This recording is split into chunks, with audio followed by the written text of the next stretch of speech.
Hey, it's Chris. I got some comments recently where people were like, can you explain what's going on with that desk setup behind you? So today I'm going to give you a little tour of my personal apple orchard. Why do I call it that? Well, because we've got 5 Apple screens, 6 if you count the Apple Watch, sitting here at the desk. I have no idea if this is a regular Apple setup or not. I'm an Apple reviewer, so I get a lot of Apple devices in here. The question is, have I been able to make use of these? By the way, though, I should just mention, another reason to sign up for the newsletter is I'm going to be giving away one free wallpaper every week. Let's just start with what we got here. Sitting front and center is a 27-inch studio display monitor from Apple. It's the nano texture coating, which is great because I've got a window right over here and I'd have all kinds of glare and reflections if it wasn't for that nano texture. I like it. And that is connected up via Thunderbolt to this 14-inch MacBook Pro, which is a couple years old now, floating off to the right. I guess if you press me, I would consider that the core of this setup, the thing that I have to have, that if you took away, I probably wouldn't be able to work as efficiently. Off to the left is a 12.9-inch iPad Pro. It's the latest model,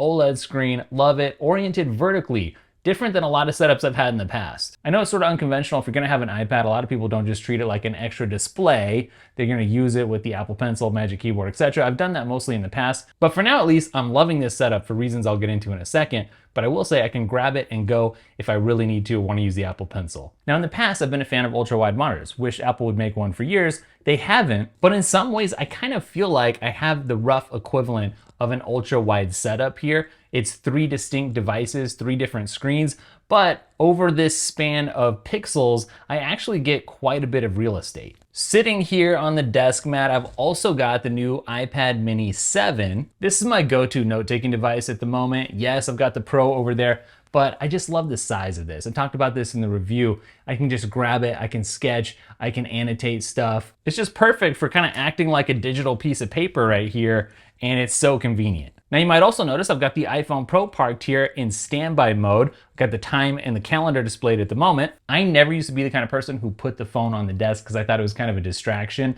but I like it here. I like it in the standby mode because I can get a productivity timer going and I can at least see like what's the time, what's the date without having to go up into the Mac menu bar. All while keeping my iPhone charged. I've also got a charger for my AirPods, which are on standby. So those are always juiced up and ready to go. And if I want to put this away, I can also stash this back behind and kind of organize things a little more, keep the space looking a little more clean and minimal. Now, I do want to get into how I'm using this because I feel like different apps and tasks have kind of migrated to the device that makes the most sense now that they're all sitting here. But first, let me point out a few things. I got this Thunderbolt dock sitting here. It's super powerful. 4 Thunderbolt ports that I can connect to the studio display, connect the studio display to the Mac. Like I'm literally shooting with 4 iPhones right now, 4K 60 ProRes. And what that hub does is it lets me plug all those 4 external drives that I'm recording footage to from the iPhones, plug them in simultaneously, and just get right to the edit in Final Cut without slowing down at all. Obviously, the studio display is sitting on this riser here, and it kind of bugs me that it's not centered perfectly, but I have to do that if I'm gonna stick this over here. So it works out okay. What I like about this is it gives me a little hidden storage. I do have this drawer that I can pull out. I can stash stuff underneath here if I want to, and I did. I'll tell you about that in a second. But I've also got some storage behind this that kind of keeps things out of the way. I've got some Rode mics that are sitting back there, so that's cool. But sitting underneath that riser, I've got 2 8TB drives, and the way that I use those is one is for my active projects, one is for an archive, which I also use in combination with iCloud. So when I'm editing a huge project here, I have plenty of space most of the time. Now, I'm currently using Apple's Magic Mouse still. I know that bugs people. Personally, I like the looks. I love the swipe gestures, and I like those things better than I hate the charging. I got kind of a fun Keychron keyboard here. You can notice that split in the middle. Of course, I'll link all the models and stuff up for you down below. I didn't know if I was gonna like this. I fell in love with it. I'm kind of addicted to it. Now, I like this so much. I'm so used to it. I don't like going back to a normal keyboard. Definitely one of those things that takes some time to adjust to, but once you do, then it takes a long time to adjust back. So now let's talk about how I've ended up utilizing all this stuff. The studio display ends up being where my focus is for obvious reasons most of the time. So whether I'm writing or designing like you see here, this is something I'm working on for a new newsletter project, which I'm excited to announce. I'll link it up down below if this looks interesting to you, fills you in on the latest tech trends and sort of upgrades your business skills in a practical way.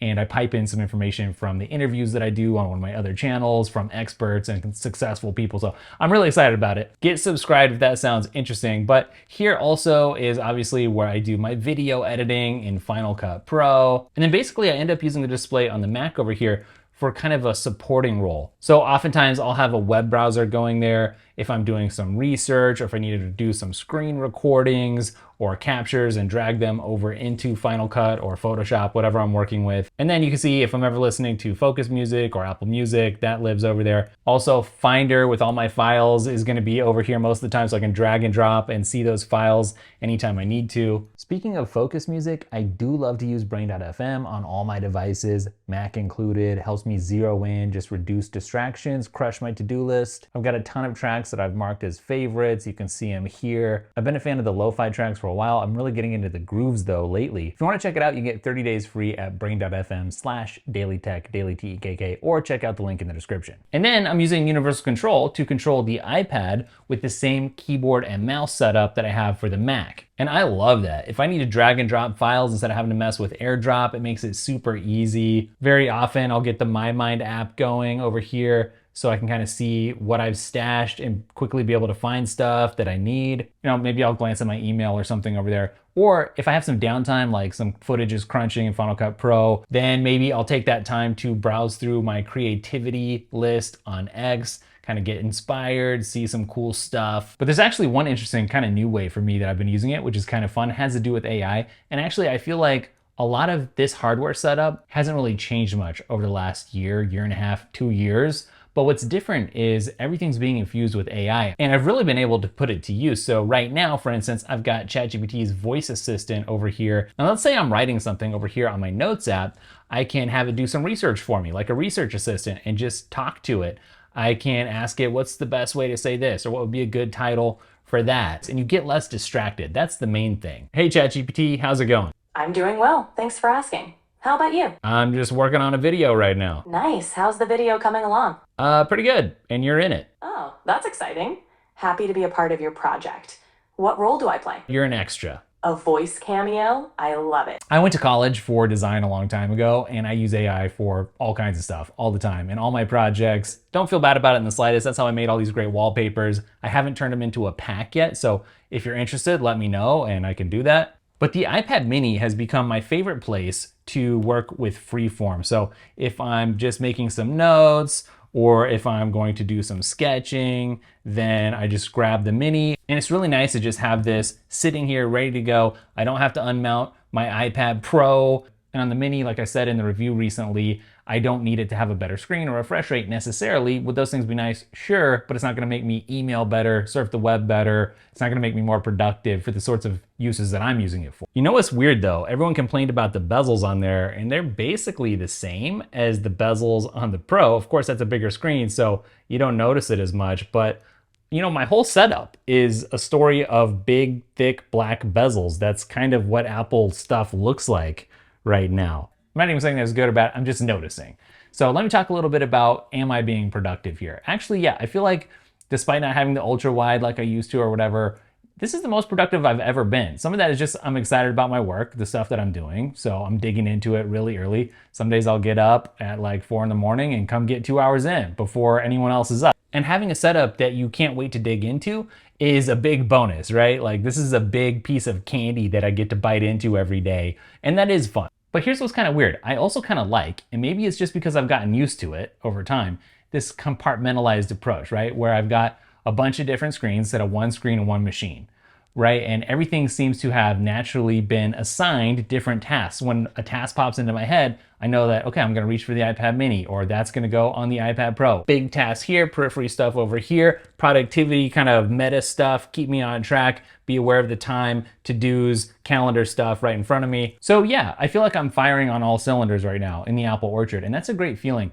People talk about, is Apple boring and stuff now? The thing is, Apple does still just work. Maybe your iPhone looks really similar and your iPad has bigger bezels than you want and they don't have a curved monitor or whatever.